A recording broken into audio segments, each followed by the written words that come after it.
Um abraço a você mais uma vez, caro amigo internauta, e os meus agradecimentos por estar aqui acessando o nosso vídeo, que você também pode acessar pelo site da Editora Chico Xavier, que é o www.editorachicoxavier.com.br. Hoje nós vamos tratar sobre o tema A Porta Estreita e iniciar pelo texto do Evangelho de Lucas, que está no seu capítulo 23, no capítulo 13, versículos 23 a 30, que diz assim: Tendo-lhe alguém feito esta pergunta, Senhor, serão poucos os que se salvam?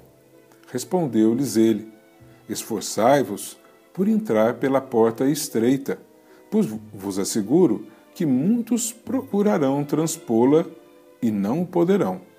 E quando o pai de família houver entrado e fechado a porta, e vós de fora começardes a bater, dizendo: Senhor, abre-nos, ele vos responderá: Não sei de onde sois, afastai-vos de mim, todos vós que praticais a iniquidade. Analisando o texto do Evangelho de Lucas, que nós acabamos de ler, nós vamos verificar que aqui a porta representa ou simboliza um local de passagem entre dois estados, entre dois mundos.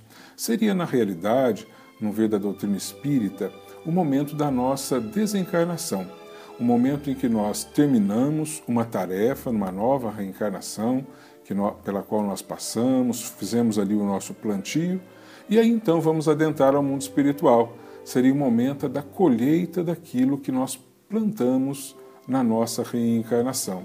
Ou seja, a lei de causa e efeito. Para aquele que praticou boas obras, que praticou o bem, que aprendeu a amar, obviamente terá uma boa colheita neste momento e passará por esta porta estreita, onde será acolhido pelo próprio Mestre Jesus.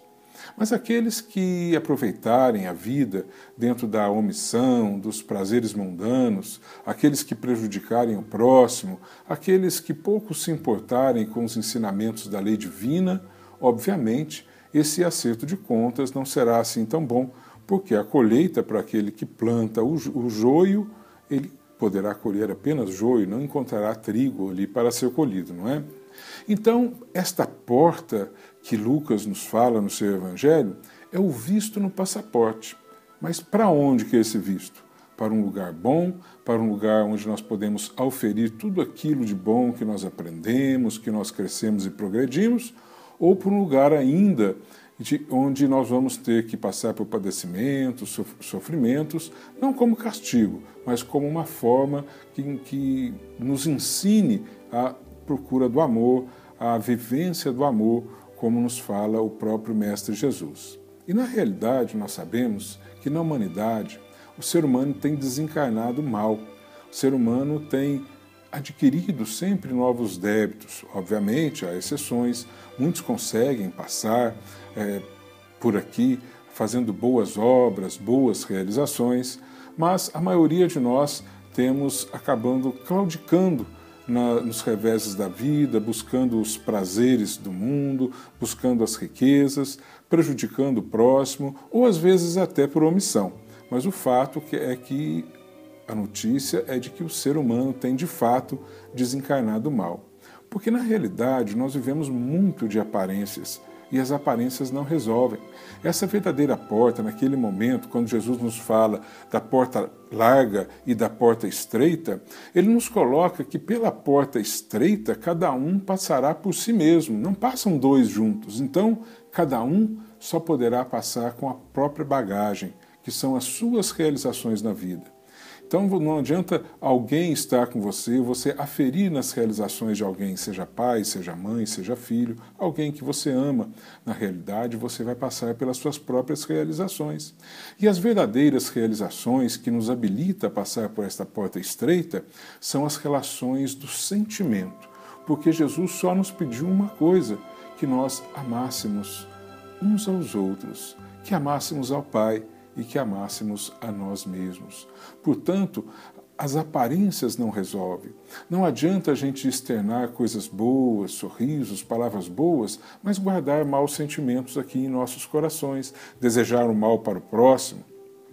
Então, na realidade, nós temos que buscar cultivar bons sentimentos e, com esses bons sentimentos, realizar boas obras na vida para que possamos desencarnar melhor. Mas no texto do Evangelho de Mateus, essa questão da porta larga e da porta estreita tem uma outra interpretação, uma outra conotação. Vamos verificar ali no seu capítulo 7, versículos 13 e 14, quando diz assim: Entrai pela porta estreita, porque larga é a porta da perdição e espaçoso o caminho que a ela conduz, e muitos são os que por ela entram. Quão pequena é a porta da vida, quão apertado o caminho que a ela conduz, e quão poucos a encontram. Aqui no texto de Mateus, a porta, ela simboliza cada escolha de nossa vida. Enquanto lá nós vamos ter a colheita daquilo que nós realizamos na reencarnação, Mateus nos coloca que em cada momento da reencarnação que nós vivemos agora é um momento de escolha. E em cada escolha da vida nós podemos nos permitir escolher passar pela porta estreita ou pela porta larga. A porta larga simbolizando aquilo que nos leva à perdição, aos prazeres mundanos, às omissões, ao prejuízo do próximo. E a porta estreita, aquilo que nos leva ao compromisso com a lei divina e com o amor que nos ensinou Jesus. Portanto, continua sendo a lei de causa e efeito. Mas lá no ensinamento de Lucas, a porta estreita já seria o efeito da causa ou do plantio que nós realizamos numa reencarnação que nós terminamos de vivenciar. Enquanto aqui no Evangelho de Mateus, a porta estreita ou a porta larga vai ser a causa que vai nos habilitar a fazer uma boa ou uma má colheita no final da reencarnação. Portanto, o plantio, nós sabemos, visa nos garantir uma boa colheita. Mas para que possamos ter uma boa colheita, para que possamos desencarnar bem, nós temos que viver bem, de acordo com o que nos ensinou o Mestre Jesus. E aí nós temos que buscar o sentido da reencarnação. A reencarnação é exatamente a oportunidade que a lei divina sempre nos dá para que possamos nos redimir dos nossos erros do passado, para que possamos vencer a ignorância através do aprendizado, do estudo, do compromisso com o trabalho, porque é através do trabalho que fazemos, que realizamos, é que nós vamos aprender e crescer em nome de Jesus.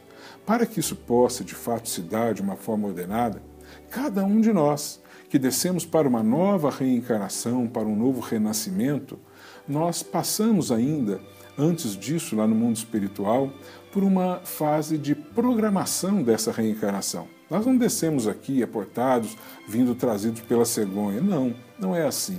Na realidade, no mundo espiritual, nós programamos essa nossa reencarnação para que possamos atender às nossas necessidades particulares, de acordo com os débitos adquiridos no passado, com aquilo que nós já aprendemos, com as possibilidades que temos.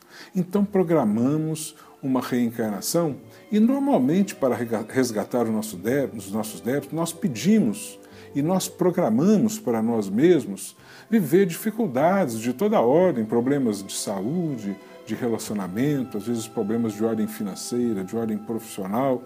Nós programamos isso para que, vivenciando essas dificuldades, nós possamos ganhar experiência, possamos crescer e resgatar os nossos débitos. Só que quando aqui aportamos, nós continuamos no exercício do livre-arbítrio. E aí, ao vivenciar aquelas dificuldades que nós mesmos programamos, nós nos revoltamos contra a lei divina e acabamos logo correndo para a porta larga, onde vamos encontrar as facilidades do mundo. E aí, mais uma vez, caímos. Novos débitos, maior dificuldade para sermos vencidos no nosso futuro. Mas, na realidade, nós estamos no exercício do livre-arbítrio. E se não houver o livre-arbítrio, qual será o nosso mérito quando nós acertarmos? Ou qual será a nossa responsabilidade quando nós errarmos, quando nós nos equivocarmos no caminho? Então, cada um de nós tem a sua própria escolha. Mas normalmente nós escolhemos mal porque temos uma má compreensão do que vem a ser de fato a felicidade. Porque todos nós saímos em busca da felicidade. Mas o que é de fato a felicidade? No livro O Céu e o Inferno, um capítulo chamado Código Penal da Vida Futura, Tem uma matéria de François Nicolas Madeleine, que foi arcebispo de Paris, e cardeal Morlot, que ele diz assim, ele fala sobre a infelicidade. Ele diz, a infelicidade não está nas coisas em si mesmas, mas nas consequências que delas devam advir.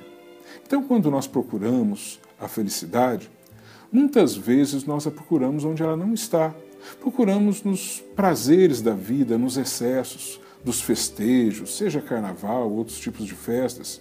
Não que as festas em si mesmas possam nos produzir a infelicidade, mas o que nos produz a infelicidade normalmente são os excessos a que nós nos permitimos vivenciar estando nesses momentos de festejos, abusando do álcool, das drogas, do sexo e de tantas e tantas outras coisas. Portanto, nós vamos fazendo um plantio negativo para nós. E com um plantio negativo é óbvio que no momento antes ou depois teremos que fazer o acerto de contas e fazer uma colheita que será, obviamente, negativa.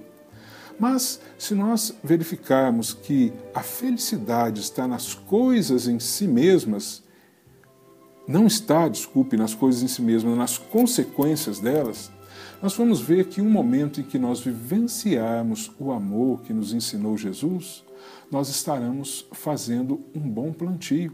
Estaremos beneficiando o próximo, estaremos beneficiando a nós mesmos, estaremos aprendendo e crescendo.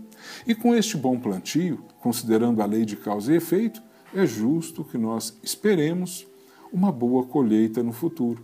Por isso, um momento, às vezes até que passamos por uma dificuldade, mas por uma dificuldade que está ali para nos ensinar. Então, em vez de nos revoltar com a lei divina, em vez de achar que nós somos os mais infelizes do mundo, procuramos olhar para aquela dificuldade como uma lição divina para nos promover o aprendizado e crescimento.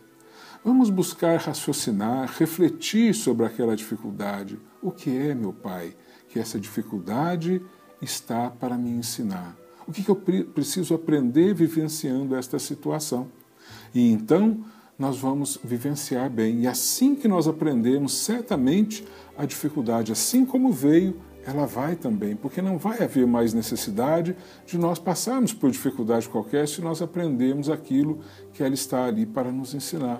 Então estaremos fazendo um bom plantio e deste bom plantio de hoje estaremos habilitados a fazer uma boa colheita no amanhã. Portanto, em cada nova escolha que a vida nos coloca, a cada nova oportunidade de escolher, nós estaremos fazendo o nosso plantio. Podemos escolher pela porta larga ou pela porta estreita. Acordamos de manhã e podemos escolher resmungar com o relógio que despertou, com o novo dia que está nascendo, estou cansado, queria dormir um pouco mais. Ou posso fazer como toda a natureza, escolher acordar com alegria no coração, tomar meu banho, abrir um sorriso, abraçar as pessoas que estão próximas a mim e levar uma energia positiva para todos aqueles que comigo conviverem naquele dia. Eu posso escolher viver de mau humor ou viver de bom humor. Diante de uma situação qualquer, eu posso me revoltar e cultivar o ódio, ou posso escolher perdoar, como nos ensinou o Mestre Jesus. Eu posso julgar o meu próximo, ou então eu posso tentar compreendê-lo, porque aquilo em que ele se equivoca, eu também posso ter me equivocado no passado, ou posso me equivocar no meu futuro. Então a escolha está em nossas vidas em todos os momentos, e é através do livre-arbítrio que nós vamos fazendo o nosso plantio. Às vezes, quando vamos passar por momentos de grandes dificuldades, a gente se prepara para elas e acabamos muitas vezes falindo nas pequenas dificuldades do cotidiano porque não prestamos atenção nessas situações. E o crescimento é algo que está a cada nova escolha, seja ela pequenininha, simples, aparentemente não muito importante, seja ela algo que vai modificar as condições da nossa vida, mas tudo é aprendizado. E o melhor aprendizado é aquele do sentimento. Cultivemos o amor no coração e aí nós vamos poder aprender e crescer com o Mestre Jesus. Mas há também uma passagem no Evangelho de João sobre a porta.